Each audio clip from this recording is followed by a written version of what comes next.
पाठशाला की जहां पर पढ़ाई नहीं होती थी बल्कि कुछ और होता था। क्या होता था अंदर की खबर में अब मैं आपको अगली खबर बताने जा रही हूं। अगली जो जानकारी है वो ये है कि धोखे की पाठशाला चल रही थी। धोखे की पाठशाला कहां चल रही थी, इसका मकसद क्या था, कौन लोग इसके पीछे थे, इससे जुड़ी अगली रिपोर्ट देखिए।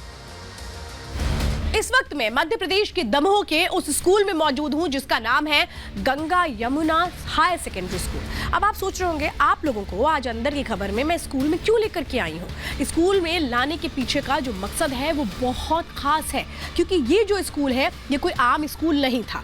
ये स्कूल तो था लेकिन होता क्या था, अंदर की खबर में एक एक बारीकी आपको बताएंगे। ये जो गार्ड साहब आप बाहर देख रहे हैं, ये जो गेट बंद है, ये गेट बंद है लेकिन खुलता कैसे है ये मैं आपको अंदर की खबर में इस वक्त बताती हूँ। देखिए ये गेट खुला है, मैं स्कूल के बाहर आ रही हूँ, लेकिन ये जो गार्ड साहब हैं इनको एक खास निर्देश दिए गए हैं कि बच्चों को स्कूल में एंट्री कैसे देनी है। अब स्कूल में यहाँ पर जो बच्चे हैं उनकी एंट्री होती कैसे है, चलिए मैं अंदर की खबर में आपको बताती हूँ।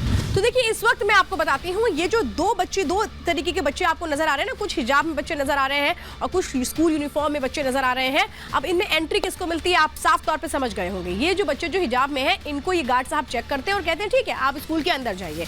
और ये जो बच्चे जो हिजाब में नहीं आए, स्कूल यूनिफॉर्म पहन करके आए हैं, इनको बोल दिया गया नहीं आप यहीं रुक जाइए, आपकी एंट्री अभी अलाउड नहीं है। ये स्कूल के नियम थे जो स्कूल ने बनाए थे। गार्ड्स को साफ तौर पे इस बात के इंस्ट्रक्शंस थे कि वो बच्चे जो स्कूल यूनिफॉर्म में आए, जो हिजाब नहीं पहन के आए, उनको तुरंत वहीं गेट पे रोक दो, उनको अंदर मत आने देना। लेकिन ये बच्चे स्कूल जाकर के अब करते क्या थे, ये स्कूल था या धर्मांतरण की तालीम देने वाली पाठशाला, जरा अब मैं इसके बारे में आपको अंदर की खबर में बताती हूँ।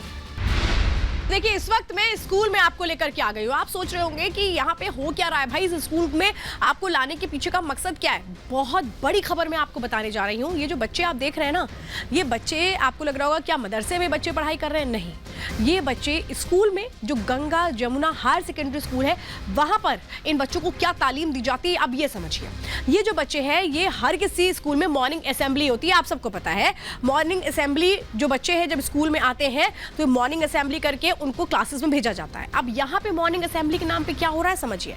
यहाँ बच्चों को, जो हिंदू बच्चे हैं, उनको भी नमाज पढ़ाई जाती थी, जबरदस्ती ये होता था। ये जो बच्चे हैं मॉर्निंग असेंबली कर रहे हैं, यहाँ इनको नमाज पढ़ाई जा रही है, नमाज पढ़ने के लिए इनको दबाव बनाया जाता था। यानी इस स्कूल में हो क्या रहा था ये मैं आपको बता रही हूँ। जो बच्चियां हैं ये हिजाब इनको पहनाया जाता था, जबरदस्ती हिजाब पहनाया जाता था, और जब ये हिजाब नहीं पहनती थी तो इनके साथ होता क्या था अंदर की खबर में मैं आपको ये भी बताऊंगी। लेकिन बहुत जरूरी है आपके लिए जानना, क्योंकि ये आंखें खोलने वाली खबर है। हर माता पिता बच्चों को स्कूल इसलिए भेजते हैं कि उनको अच्छी शिक्षा मिले, अच्छी तालीम मिले, लेकिन यहां पर माता पिता के साथ कितना बड़ा धोखा चल रहा था ये हम आपको अंदर की खबर में बता रहे हैं। लेकिन अंदर की खबर में मैं अब इस स्कूल में और क्या कुछ था उसके बारे में भी आपको जानकारी देती हूँ।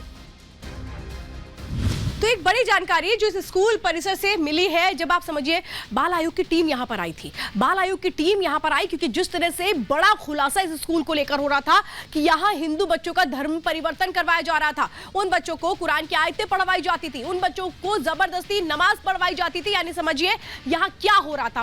और यहां पर स्कूल परिसर के अंदर ही एक मस्जिद भी मौजूद थी, ये बात भी खुलकर के सामने आ गई है। यानी ये समझिए वो माता पिता जो सोच रहे थे कि उनके बच्चे यहां से पढ़ करके बहुत अच्छी एक जिंदगी बिताएंगे, लेकिन यहां क्या हो रहा था वो बड़ी जानकारी मैं आपको बता रही हूं, क्योंकि ये स्कूल खास मकसद से तैयार किया गया था। इस स्कूल का मकसद था धर्मांतरण करना, लेकिन कहानी सिर्फ यहीं तक सीमित नहीं है। बच्चों को टॉर्चर कैसे किया जाता था, बच्चों से क्या कुछ कहा जाता था, अंदर की खबर में अब अगली जानकारी आपको देती हूं।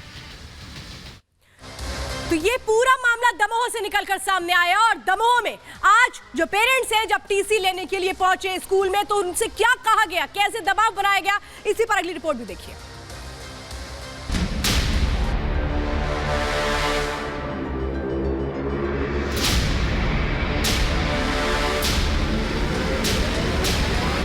बिस्मिल्लाहिर्रहमानिर्रहीम हम्दुलिल्लाहि रब्बिल आलमीन मालिकी यौमिद्दीन इय्याका नअबुदु व इय्याका नस्तईन इहदिनस सिरातल मुस्तकीम सिरातल लज़ीना अनअमता अलैहिम गैरिल मग़दूबि अलैहिम वलज़्ज़ालीन आमीन। तमाम तारीफ़ें अल्लाह ताला के लिए हैं जो तमाम जहानों का पालने वाला है।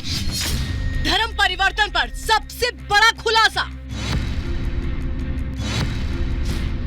धर्मांतरण पर सबसे बड़ी गवाही। शिक्षा का मंदिर या धर्मांतरण फैक्ट्री? नाम गंगा जमुना स्कूल और काम धर्म परिवर्तन का। यही पहचान बन गई है इस स्कूल की। पहचान जबरन धर्मांतरण कराने की, पहचान धर्म परिवर्तन के अवैध धंधे की। आज आपको अंदर की खबर में दमोह के स्कूल की एक एक साजिश से पर्दा उठाएंगे। आज अंदर की खबर में देश में भाईचारे को खत्म करने वालों का सच दिखाएंगे।